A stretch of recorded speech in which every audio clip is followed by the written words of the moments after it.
আমি এরকম অনেক পরিবারে দেখেছি যারা স্বামীর নাম নিতে পারে না, ঈশ্বরের নাম নিতে পারবে। শিবকে শিব বলতে পারবে, কৃষ্ণকে কৃষ্ণ বলতে পারবে, লোকনাথকে লোকনাথ বলতে পারবে, মানে সমস্ত ঠাকুরের নাম নিতে পারবে, কিন্তু স্বামীর নাম নিতে পারবে না। মানে স্বামী এর থেকেও ওপরের জায়গায়, ওই ওপরের দরজায়।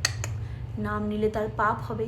হতে পারে সেই স্বামী লম্পট, হতে পারে সেই স্বামী মাতাল, চোর, ডাকাত, ছ্যাজরা, অসভ্য, জানোয়ার। মানে সম্মান পাওয়া তো দূরের কথা, সমাজে মাথা তুলে দাঁড়ানোর যোগ্য না, কিন্তু তারা সেই ফেক সম্মানটা কার থেকে আশা করে? নিজের বউয়ের থেকে। আমার বউ। এবং এরা নাম নিতে পারে না, নিজের স্বামীর নাম নিতে পারে না। চিন্টুর বাবা, মিন্টুর বাবা, এরকমভাবে তাদেরকে ডাকে। কিন্তু বরেরা তারা নিজের বউয়েদেরকে সম্মান দেওয়ার প্রয়োজন মনে করে না, তারা নাম ধরেই ডাকে, এবং অনেক ক্ষেত্রে তুই তুকারি করেও ডাকে যদি বয়সটা ছোট হয়। যদি আমি ভুল বলে থাকি তাহলে জানাবেন।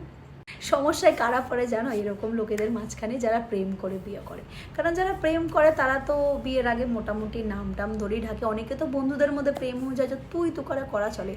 তারা যখন এরকম পরিবারে বিয়ে করে না, খুব ভাষান ফেসে যায়।